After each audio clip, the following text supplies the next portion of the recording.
Welcome back to the Athletes Porch. We're not on the porch, we're on Stanford's campus, joined by guest Toran O'Harran. He's a senior here, Stanford baseball, and I've known Toran for about a decade now. We've had recruiting phone calls together and tried to get him away from this place and over to my other school, but that's not the point. We'll tap into a little bit about the recruiting, but Toran's journey of a multi-sport athlete in high school, football, baseball, and then coming over here being a really early commit to Stanford, and he's on his final year of his journey in college and trying to keep the dream alive and develop and continue to have a staple in the program on the pitching staff. And so we'll dive into that piece of it. So Toran, appreciate you being here, man. Thanks for having me. I appreciate it. Or you should appreciate me being here. Yeah, thank you. I appreciate you I tried to get him to the porch, but hey, the life of a student athlete, there's not that much time. So if you want to play at the next level, it's really kind of intense in terms of time management. And why don't we start with that? Just time management. Where are you at today, this quarter, in terms of just life rolling into the opening weekend of college baseball season? For sure. I think being a Stanford student athlete and being a senior has got to be one of the cooler experiences, because they kind of put you on track to graduate a quarter or two early. Just kind of how it goes here. So right now I'm done with my degree. So I'm in drawing 1, sign language, and an electrical engineering class that I'm taking for fun. So most of my day consists of doing things that I actually want to do now versus, your first few years are kind of getting general ed classes done. So it's been a complete 180. Like, it's been probably the most fun and, what's the word, exciting time, I would say, just because now it's just everything that I want to do rather than being like taking classes that, one, are more difficult, and two, you don't understand as much. But now it's all just basically just having fun and enjoying the process that I have for 6 months left. 6 months left. So coming down to the wire. Yeah. And in terms of, let's talk a little bit baseball, right? Your journey of sports and baseball. You committed to Stanford when you were in what grade? I committed middle of my freshman year of high school. Okay, middle of your freshman year. Yeah, and so back then, age you a little bit, the rules were different. They could recruit you at any time, essentially. Now you have to wait till your junior year or rising junior year. And so within that, talk about like that. Let's start that, like middle of freshman year, conversations. Obviously your parents are there. You don't even know what you're going to have for dinner that night, let alone where you're going to be next week. And, but like, when Stanford does come calling, what does that look like? Yeah, so it actually started in 8th grade. I was kind of I hit puberty a little earlier, so I was a little taller, a little bit bigger than most kids at that age. And I threw really hard at a tournament, and a couple of schools saw me there. And then going into, that summer, going into freshman year, I talked to Stanford, a couple other schools, and I was 14 years old, and I didn't really understand what was going on. Exactly like you said, I was just more focused on what I'm having for dinner that day and who I'm going to hang out with the next day on the weekend or whatever. But, it was kind of a blur. And then my parents honestly told me that as soon as Stanford offers, you're committing, you don't really have much of a say. And at the time, I remember I was a little frustrated, well, why don't I get to choose? But, looking back 8 years past that now, the best decision I've ever made in my life. And looking back, I'd never change a single thing about it.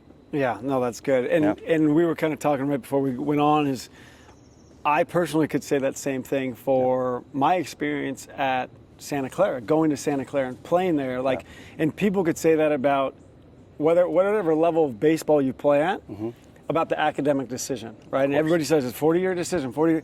It is true. Yeah. I don't care where you go to school, that decision is going to have an impact on the rest of your life. For sure. And so, it doesn't have to be, obviously everybody would love to go to Stanford, but the percentages are low. Very low. And so people have to find that fit when it comes to specific, hey, let's go ahead and find our next best home that's going to set us up for success down the road. But so in high school you played multi-sports. Yep. Multi-sport. Football specifically? Yeah, football was the main other sport, but growing up played every possible sport you could imagine. But once I got to my freshman year of high school, it was just football and baseball. Got it. Yeah. Okay. And how do you feel like that multi-sport helped you kind of leading up to today, looking back on it? I think it's the only way to give yourself an advantage when you take that next step into a Power 4, like a Division I weight room, locker room, on the field, like everything. Like that's the only way you kind of get conditioned to it, because if you were to ask every single guy in our locker room, not one guy was a one sport guy. And I think that just kind of comes with the territory. The more things you can do on a field, in different fields, it makes you more athletic on the one you choose to do. So being good at football and being athletic is definitely probably one of the main reasons why I've gotten as good as I have at baseball, because of football. I mean, football teaches you things baseball can't, and just like baseball teaches you things football can't. And there's always overlay, and it's just a matter of figuring out what those things are to get them to impact the other sport. And I think the mentality for me was the biggest thing. Like, I step on a baseball field as if I'm a football player, and that intensity. And I think that's kind of what separates me from others on the baseball field. And I think that's exactly why everyone should play multiple sports, in my opinion. And so, I have a visual of you being on the mound and pitching, and you got the competitiveness, you got the demeanor, kind of like a closer mindset, which you've done at your time at Stanford. And what about like the mindset wise? Tap into that a little bit more of the mindset that, okay, let me, before you answer, as a recruiter, when we find out that somebody plays football, the first thought is like, great, he's tough, because he's been yelled at. They frickin' try to, and maybe not anymore, hit you on the head a little bit, and you get knocked around. You got to respond. So like, with that, yeah, I would say, I mean, it's actually funny because my mindsets have to shift so dramatically throughout my 4 years here, and I think part of that's just getting older and that frontal lobe starting to develop as now a 22-year-old versus a 17-year-old graduating from high school and then getting ready to go on campus. But the demeanor never changes, but the mindset has definitely shifted. Now it's a lot more relaxed, focused on what my task is and what I'm trying to accomplish. But the demeanor will never change for me in terms of I'm trying to beat you, and this is a confrontation at the end of the day. It's me versus you, and I want to win, and I know you want to win. So I think you can't lose that part of the mindset. At the end of the day, it is competition, and there is a winner and loser every time you step on the field, no matter if there's a scoreboard on or not. And how does one, I want to hear your take on this, how does one balance competing versus growth process? Yeah. Like, hey, I'm going to go and trust my process, but I want to win. Of course. Yeah, I think that's the toughest question you can ask any baseball player, because you train all offseason on the process. That's what I think has been my biggest hurdle in college, has been figuring out where I need to be mentally on the mound to be not good, but more consistent, right? Like, I've had issues being consistent because my mindset would shift and change, and it would never be consistent. And I found that having an actual process, a mental process, pre-pitch routine, helped me a ton get to where I wanted to get to. But at the same time, there does have to be a little bit of a switch that you flip where it's, okay, I'm in my mental process, and now that's second nature. But at the end of the day, you do need to compete, and that guy over there has a bat, and he's trying to hit the ball at your forehead. And that's my mentality, is I'm not going to let him do that. Absolutely. And what type of, like, you're in the moment, boom, whatever happens, right? You win, you lose. And then what is now, how has your reflection process developed over the years? Because as a freshman, you didn't know anything. For sure, you don't know anything. You go back and watch your film from your outing, and you don't even know what to look at, because you don't really, you don't know anything. Like, you're too young, you're inexperienced, and people want it to happen so quick, and they want everything immediately. But like, delayed gratification is probably the most real thing that you can ever have.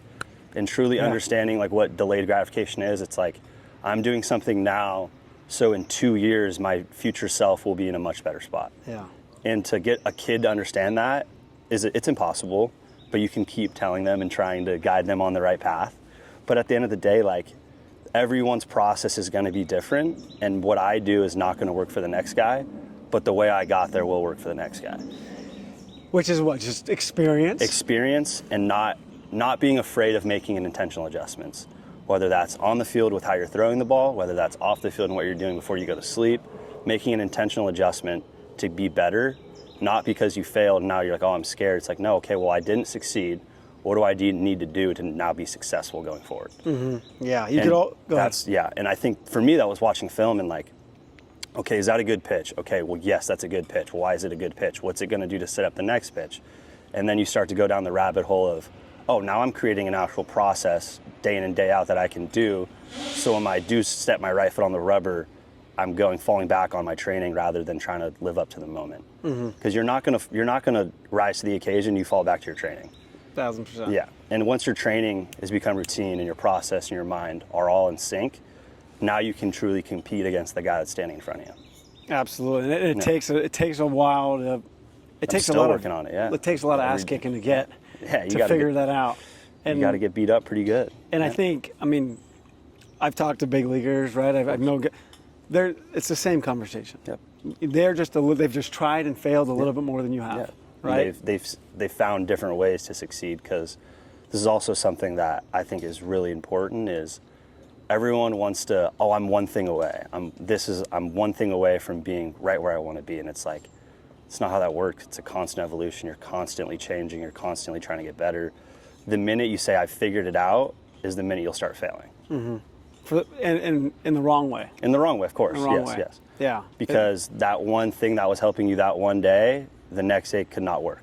And then where do you go from there? Right. And it's like, and that's the long game. It's the long right? game. That's the growth. That's the word. Yep. Like, that's, people hear it all the time, but like people don't believe it. Yeah. Right. And not the younger you are, the harder it is to believe. And I think it's just the evolution of the brain evolving and maturing. But like, success leaves clues, right? Or it's like, this is what he's done. Okay, I'm going to try it. Well, I don't really understand how it's going to integrate into my system. But if I try it, then maybe it'll click a little bit quicker. Maybe it won't take 2 years like it took. Yeah, took me. Yeah. But maybe it'll take 1.5. For sure. And that's a win. That's a win. But people want it now, of course. Of course, yeah. And so it's like, how do I speed that up? And one thing on the baseball specific, and this can be any sport, is like, of course. I'll tell a family, like, go where you could play. Yep. Go where you could play. But just because you pick that maybe non-power 4 to a mid-major or a D2 versus D1 in whatever sport it is, doesn't mean you're going to go play right away. You still have to be able to perform, show your coaches trust. Like, talk about when you got onto campus as a freshman. Let's talk about freshman year. For sure. What do you remember about freshman year? Because I just talked to Drew Dowd. Okay, yeah. And I asked him a very similar question. For sure. Yeah. I think it was probably obviously a very eye-opening experience. You go from just your normal kid from Rockland, California, who's played baseball and been pretty good his whole life, and then you step into a locker room where now that you're with the 40 best guys from where they grew up. Everyone's also the smartest guy from where they grew up. So, there's that little bit of a culture shock, but then it's also kind of a trigger to like, okay, I need to earn everyone's respect. And how do you do that? People like think that it's earned on the baseball field, but it's truly earned when you're away from the field and you're hanging out with all your guys and you're there and you're attentive to what they're doing and you're having fun with them, but also in the weight room. I mean, if you really want to earn someone's respect, you show up in the weight room and you get after it. And I think that's the culture we've kind of made here. And as a freshman, you don't earn it on the field. Everyone knows you're good at baseball, and that's why you're here. But like, you earn in the weight room and showing everyone that you're gonna get after and you're gonna get better every single day. Yeah. Wow.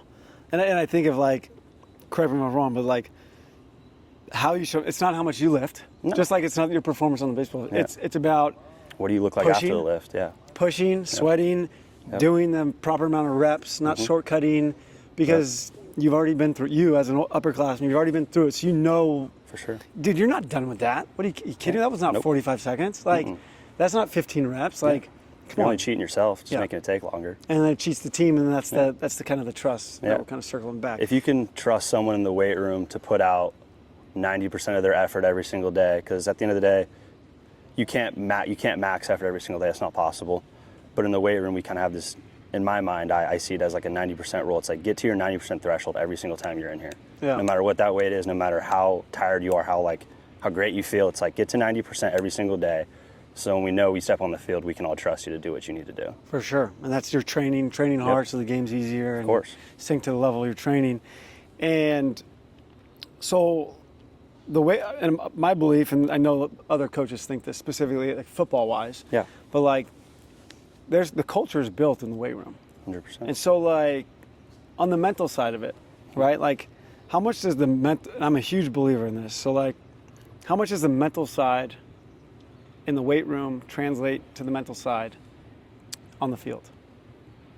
A ton, obviously. Like, for a very general answer, I would say a ton. But I think for me specifically, because I can only talk to my experiences, it was everything.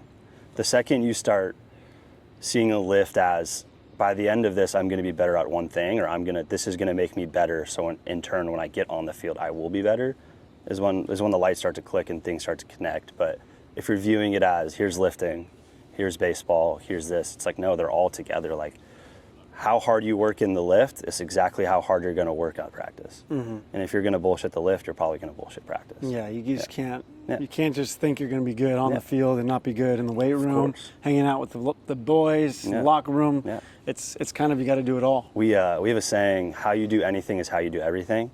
And if you're going to be 1 foot in, you might as well take your 1 foot out. Mm-hmm. So you might as well go all 2 feet in and jump in. Yeah. So that's how you learn. That's how you learn. Get that trust. And like people think by going all in and failing, that's like you're a failure. It's like, well, you can't succeed yourself to winning. You can only fail yourself to winning, in my opinion. Because if you're succeeding, you're not learning anything. But the minute you start to fail and you need to adjust your plan, making intentional adjustments, you're getting better. Yeah, and I love the words you're using, intentional. You've used that a couple of times. That is such, for me, that's a separator word. For sure. For any athlete in terms of training, right? Like, every athlete goes to the gym. Yeah. Every athlete hits extra, does pitching, bullpen, whatever you want to talk about, like whatever your sport is. But what's the intent behind the move? Of course. Right? Like, hey, you're going to play catch today in preparation for this weekend's, opening series in Arizona. And what is your focus when you go out there? Yeah. But before you go out there. Yeah, I can tell you right now what it is. Yeah, you don't need to tell us. Yeah, but exactly. Like, it's an example. It's like, you know what it is because you threw your bullpen the other day. You got your outing the other day. You know what you need to continue to work on.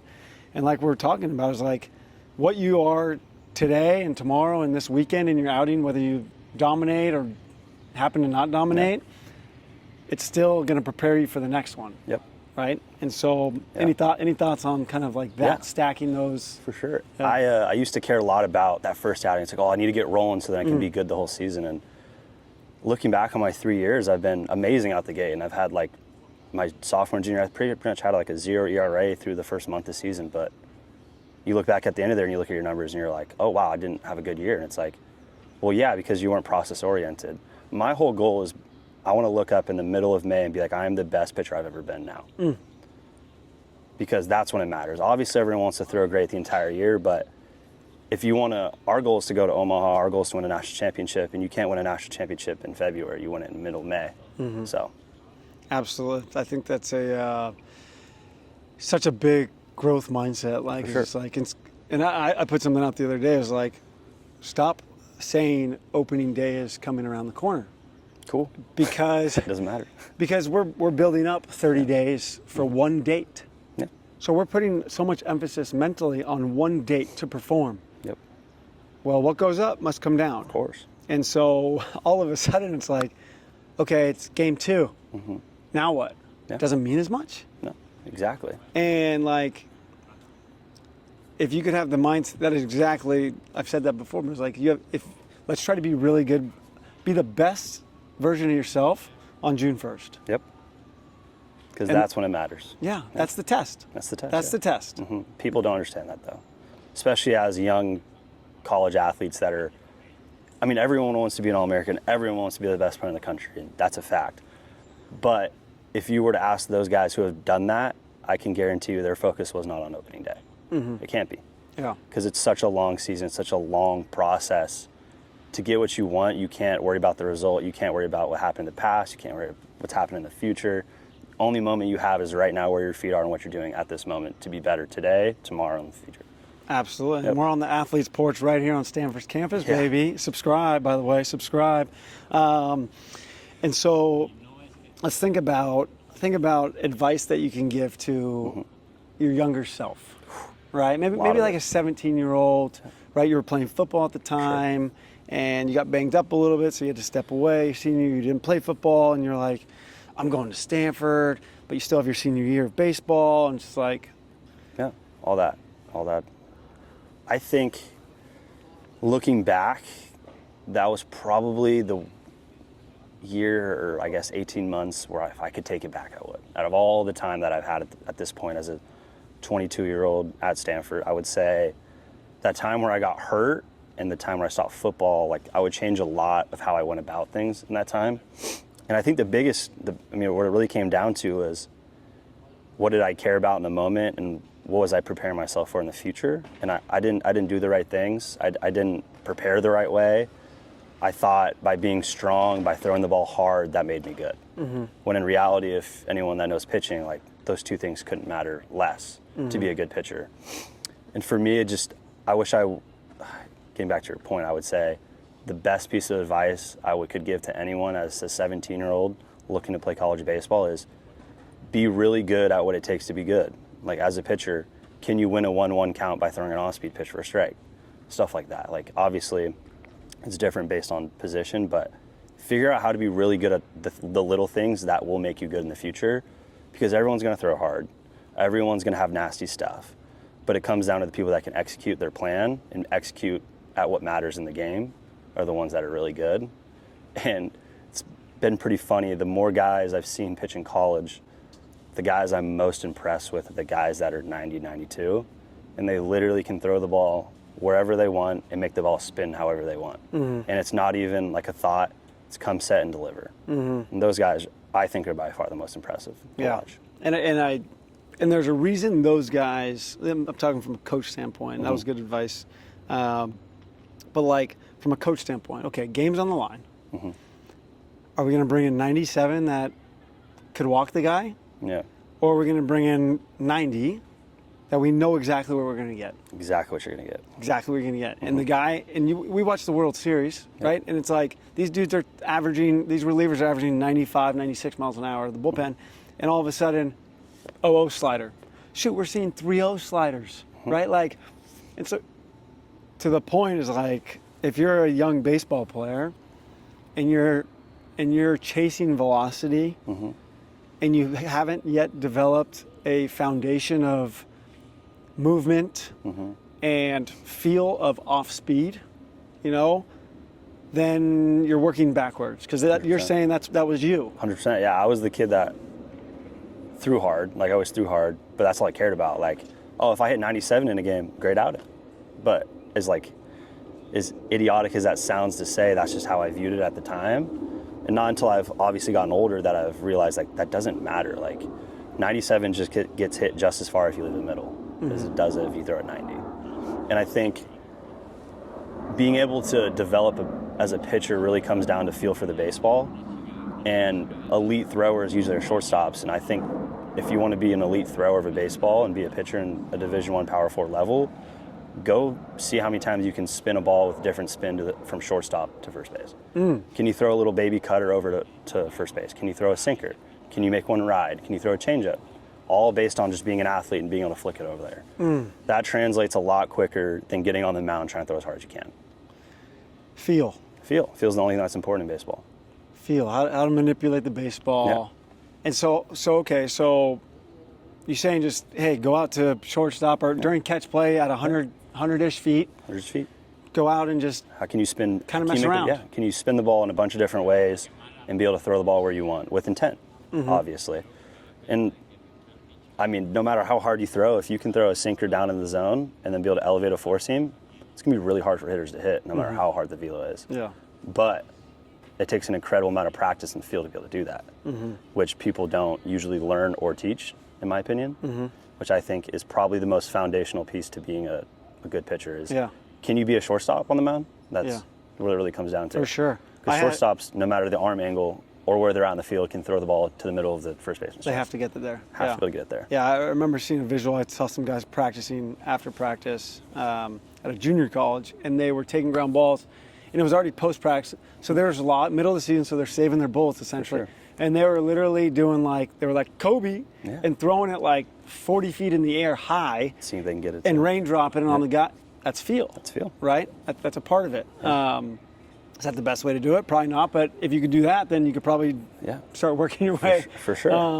That way, right? Or you go to these, go to showcase and it's like, how hard can you throw it? And it's over his head. It's like, just like, can you play clean catch and throw it at 80%? Yeah. And then let it go when you need to and still get it there? Sure. So that's the whole development piece of it, which is you got to have And it goes back to like the instant gratification, because It always comes back to it. it always comes back to it. It's like, I want this now. I want this now. And it's no different than like, you know, we're around lunchtime here, you know, like, oh, what do I want? I'm getting hungry. And it's like, oh, we got, you know, McDonald's right here around the corner. It's easy. Yep. We can get it. You know, one Quickly. time's not going to hurt us. But then, like, you do it one time, you'll do it again. Mm-hmm. Your body won't respond to you. Or it's like, did you take the time to like prepare a meal? Is it in the backpack? Is it in the fridge? Like, you know, it's just about the growth of like, will this help me long term? Mm-hmm. Yes or no? Yeah. If it's a yes, long term, do more of it. And it's sometimes we have to simplify the process. What do you got on just like simplifying process? You know, Simplifying the process, the best thing you can do, and another piece of advice on this, if I was talking to my younger self, would be get a notebook.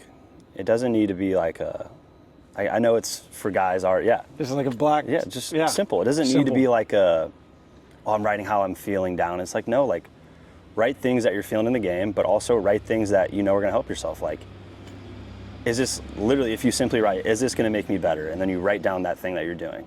You can legitimately look at it and you read it, and now there's no lying to yourself. Mm-hmm. But if you just allow it to be in your head, your brain's going to be able to manipulate it to be, oh, it's fine, I can eat this again today, or I can do this again. Yeah, no accountability. No accountability. But the minute you write it down and you look at it and it's in your face, it does something different to you. Mm-hmm. No. Clarity and awareness. Yep. Two things that I preach to the athletes is like, Yep. you got to have clarity and awareness, Yep. right? Like, first it's awareness of what you're doing, write it down, and then clarity. No, this is stupid. Why am I doing this? Okay, let's not do it anymore. Yeah, we got 80,000 thoughts in our head a day. 50,000 of those are negative. And you can't control any of them, really. Yeah, but like if you could just spit them out and get them write it out, it'd down. be like, Okay, that doesn't help. That doesn't help. This helps. It's Yeah. very simple. and so what do you tell us about like your, you know, kind of your, I don't want to say expectations going into the season, but like I asked you before, like when I just saw you, I was like, opening weekend, Yeah. you excited, you nervous, you know, and you kind of gave me like, hey, it's just another weekend, you know, like from that side of it. So like, where are you at mentally? Where are you at physically in terms of just like, hey, senior year, you know you have one last ride. Of course, you want to keep playing and keep the dream alive, right? But like, you can't get too far ahead of yourself. So where are we at today with Toran? Today we're at following my process day in and day out, from the time I wake up to what I eat every single day, when I show up to class, what am I doing for lift, how am I preparing for lift, am I going and getting the massage gun early to make sure my legs are good so when I get there it's straight into an hour of lifting rather than having to take 10 minutes to warm up. And I think all of it kind of boils down to, well, what are you expecting? And for me, I have zero expectations for anything that happens this year. Anything that good that happens is a plus, and anything negative that happens, I'm going to learn from it. And for me, that's the only way I think I will be successful. Based on past years, I had all these expectations, all these goals that I wanted to reach, and I could feel myself day by day getting more drained from season instead of going the other way, where day by day I'm getting better and getting better towards the end of the year, which is, I think, probably one of the best things you can have as a baseball player. Playing games, learning and getting better every day versus, okay, I'm really good right now, but now I'm not going to follow my process, and day in and day out I'm going to get more frustrated why things aren't going my way. And you have expectations. Now you don't even want to be there. And now your mind's 1,000 other places when you're like, why can't I compete against Clemson on a Friday night and I'm not mentally here on the mound, right? That's a terrible feeling. But for me, it all came down to having these crazy expectations of what I want to do, and then the minute you don't achieve those, now you're a failure. Versus if you don't have expectations and you're just completely sold in on the process and being, I'm going to be my best self, best version in 6 months from now, there's no, what's the word for it? There's no fear anymore. There's no like up or down. It's you're just right here the whole time because you're like, neutral. I'm gonna be better than I was yesterday. I know that because I'm gonna learn from what happened. But I think expectations are the worst thing you can do to yourself, especially at this level, just because you're gonna fail and you're gonna fail a lot. But that's the reality of the game. That's the reality of life. And I think the biggest thing is don't put expectations on yourself. Learn how to like consistently follow your process, and the hardest part is creating a process, honestly. One that you feel works and one that you feel you can continue to grow on. But for me, expectations, I can't have any, just because it takes away from not only who I am, but what I'm trying to do every single day. Yeah. And I just, that's really good share. I appreciate you sharing that. Is like, it's a label. It's a label. You know, and I saw the other day preseason college baseball is like, I almost couldn't believe I saw it. It was the odds for a college player to win MVP. And you know, your teammate Rotaro, I think that's how you say it, is like was on there, and you know, everybody else all over the country, like the top names, and I'm just thinking to myself, like, people have no idea mentally what a college athlete or even a high school athlete, pro, is going through, and let alone them seeing like people can bet on me to win money and to be an MVP. And all of a sudden, when you see that label of MVP or preseason All-American or projected first-round pick, whatever it is, like, it's a trap. 100%. And because it skips you over your process. Yep. Right? And how'd you become MVP? I stuck to my process. Every single day. But if you go out there and you say, you know, you try to follow up your first outings with, and you just dominated, you dominated, you know, like, and then all of a sudden you're like, oh, week 2, like, I'm gonna go dominate, and you forget how you got there. It's like an ingredients for food. You're cooking tonight, dude. You got your girl over, you're cooking, and all of a sudden you're gonna get all these ingredients. You're gonna stick to the process, the recipe, and you're gonna say this. Take it out of the oven, and it tastes beautiful. Yeah.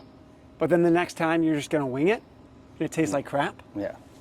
What doesn't make sense. It doesn't make sense. Yeah. So those labels are dangerous. It's extremely dangerous. But becoming aware of them, and it took you 3 years to figure this out. 100%, yeah. And actually, it's crazy to bring up the girlfriend because my girlfriend's a Stanford athlete as well. She plays on the softball team. And she dealt with some mental stuff her freshman year. And I'll never forget it. We've been dating for we're coming up on 2 years now. We've probably been dating for a year now. And I have a whiteboard in my room with all my goals and everything written down and like reliever of the year and all. And she was like, you realize that's going to be the reason you fail. And I was like, what? And I didn't understand it at the time. 6 months later, I look back and I'm like, wow, I did not have a good year. I was way off. And after a few more conversations with her about it, that was kind of what we kind of came to the conclusion was when you have expectations, you're just setting yourself up for failure. But when you have a process, and the process, the only thing that matters to you, anything that good happens, now you're going to take it as a reward and be like, oh, I want to get better at my process now. It's just shifting your mindset from, instant gratification, delayed gratification, honestly. That's all it really is. Yeah. But you can tell yourself however you need to say it to make it make sense. Yeah. But at the end of the day, like the minute you're like, my future self's going to be better positioned because what I'm doing today is going to make me better, then like, how are you ever going to have any feelings of fear, anxiety about playing the game? You're like, well, if I fail today, at least I'll be better in the future. Yeah. Doesn't matter. Yeah. Well, you do that and you're present. You're extremely present. Right, extremely present, which at the end of the day, like, if you want to be essentially healthy, right, and not start to battle any type of mental, you want to stay clear, is like, stick to your process in the present. And if you believe that, hey, whatever happened today, good or bad, is going to help me for the middle of May, June 1st, College World Series, Omaha. Yep. And that's it. Yeah. Accept it, embrace it, and use it to your advantage. Steph Curry in his book, Shot Ready,